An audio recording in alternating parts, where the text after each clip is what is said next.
Hello, South Buyers. It's time for another conversation centered around South by Southwest 2022. This one takes us back to the red carpet prior to the premiere of Apollo 10.5, A Space-Age Childhood, Richard Linklater's newest film for Netflix. The movie stars Glen Powell, Jack Black, Zachary Levi, and Josh Wiggins, and tells concurrent stories of the Apollo mission leading to man's first landing on the moon, both from the perspectives of the various pieces within NASA that made it happen, and that of a 9-year-old Houston kid imagining with his friends what might be out there. Apollo 10.5 is animated in the vein of Waking Life and A Scanner Darkly, two other Linklater movies. The animation style is rotoscoping, meaning animation was laid over live action footage. But this is Linklater, one of the most skilled cinematic storytellers of all time. In this film, he has taken this animation style to another astounding level. During the course of this chat, you'll hear from 4 people: producer Mike Blizzard, actor Eddy, who voices the mom in the film, actor Glen Powell, who voices the character of a NASA agent, and of course, Rick Linklater. I'm going to warn you, much as I'm prone to do, I took the conversation with Lee in an interesting direction, keeping our young children from cussing too much. For everyone else, it's about the incredible details of this movie and Rick's brilliance. Hope you enjoy, starting with producer Mike Blizzard. Hi, I'm Trey. Nice to meet you, Trey. What's your name? Mike Blizzard, producer on the film. Mike, did I just hear you say that there was nothing other than the characters acting and maybe the chairs and tables that they were using in the scenes? Everything else was drawn in? Holy shit, man. Yeah. That had to have been quite a bit of artistic work that's taken care of after the initial shots. Oh, yeah, and a lot of research, because we had to research exactly what, certain interiors of NASA looked like. What did the interior of a capsule look like? All of that is drawn in. But also, just like what did Houston neighborhoods look like at that time? What was the housing like? Like right now, if you had a house that was built in the 1960s, you'd have large mature trees in the yard. But we wanted the feeling of having like saplings in the yard on a little stick. So animation was like the perfect solution to so many problems. Is there an easy way to draw the oppressive humidity that exists in that city? I don't know that we did a great job with the humidity, though we do have a great scene where the girls are like using the air conditioner outside to dry their hair, because it was before the era of hair dryers, and they wanted that straight hair look of the 1960s. But I will say, when you're outdoors in this movie, you almost feel like you want to put on sunglasses, because we really wanted to have that sun-drenched Texas look. I love that. What do you love most about working with Rick Linklater and just the unique storytelling style that he almost always brings to the table? Well, Rick Linklater is the most collaborative person in the world. He knows what he wants to do, but he's also open to ideas, and he's patient. Dealing with kids on a set, that's not easy. A lot of these kids have never acted before. All of them have never been in a feature film before. And so having his ability to just run a very cool set where everyone feels part of it, everyone feels respected, everyone feels like they're making a mark in making this film, that means the world to everyone. And we've got an incredible local footprint here. I mean, the majority of the cast is from Austin. We've got animators here in Austin. Obviously most of the crew is from Austin.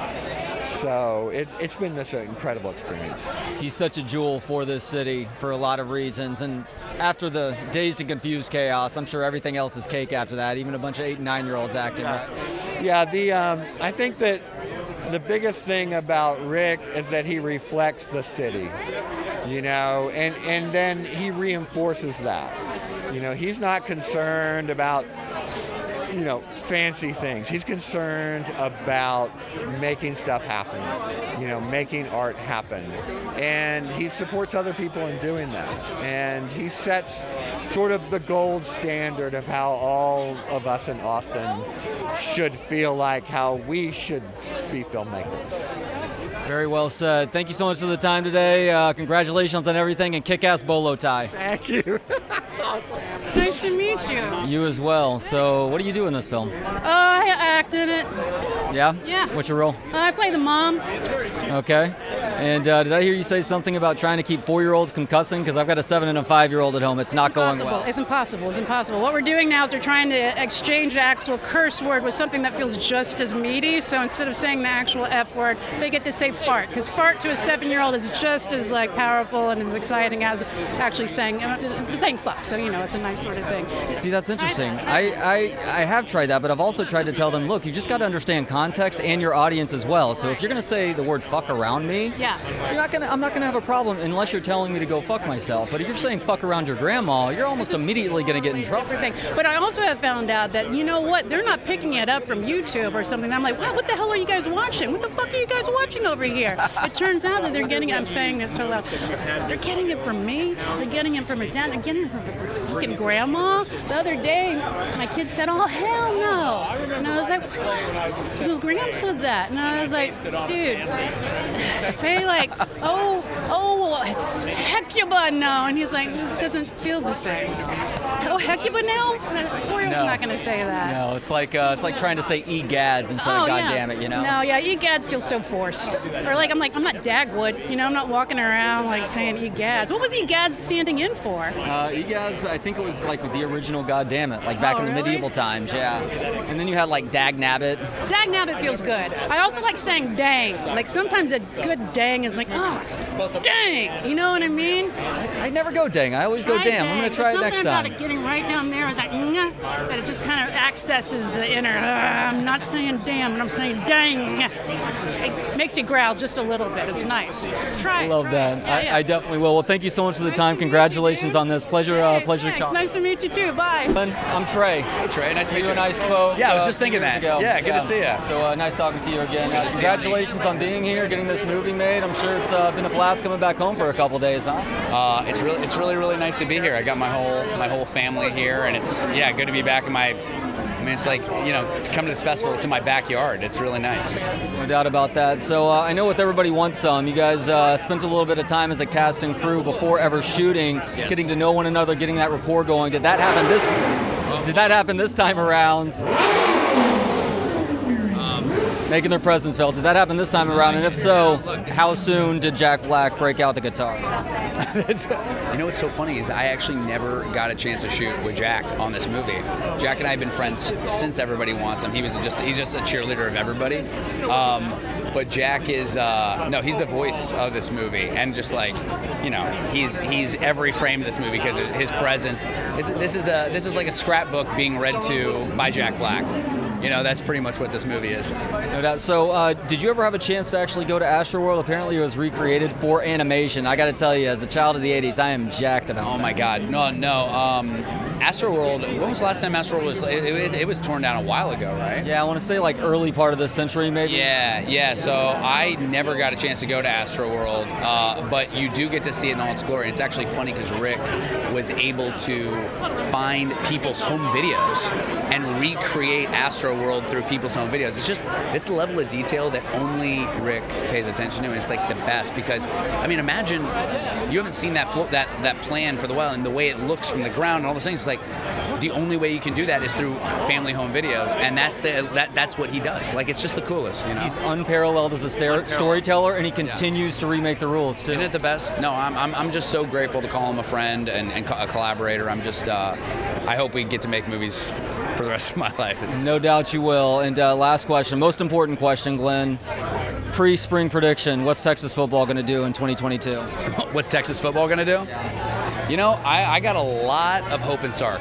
I really, really do. I think he's a great recruiter. I think he's a great coach. I think, it's going to be an interesting thing, this transition to the SEC as that comes about. But I got to say, I always have faith in Texas football fan base. And when you have great coaching behind a great team and a great city, we'll figure it out. We'll figure it out. Well said. Thank you for the time. Congratulations on this film. Hope to speak with you again soon. Take it easy, my man. You and I spoke before your Augie Garrido tribute, so it's a pleasure talking to you again. So obviously a lot of what you do is rooted in some experience you had in life. Doing the math, you were about 9 whenever Apollo 11 happened. I was 8, about to turn 9. So is a lot of this happening in the Linklater household in your neighborhood? This was my second grade, summer after second grade, before third grade started. I realized many decades later, I was like, oh, that was an interesting time to be a kid, to be alive. And then also I think I'm the only filmmaker who was in Houston who lived through that. So, I felt it was my film to make. And it was my fantasy too. I got to tell you, I just found out that Astro World gets recreated in this movie in an animated fashion. I am so happy about that as a child of the 80s. Are you ready to revisit the Black Dragon and the Alpine sleigh ride and the Astro Needle? Astro Way, spin out.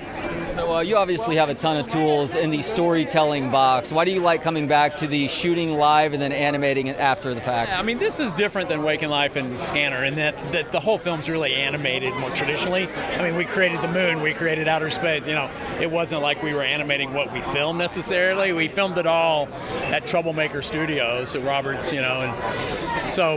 I was told it was just the actors, like chairs and tables, and everything else is animated. In character design, it's similar to those films, but it's sort of a mashup of different techniques, trying to achieve a period look. Not surprised at all that you continue to recreate the rules in storytelling. Last question, Rick. I read a year or two ago that you were maybe doing a Bill Hicks biopic. Is that still on the table, and if so, how's it going? Yeah, I mean, it's not happening just yet or anything, but I sure hope to. I hope his time comes. I think Bill's still speaking to us all these decades later.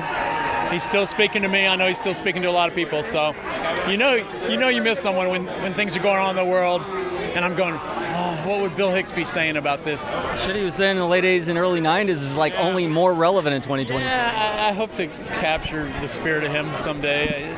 Biopics are a tough genre, though. Tough thing.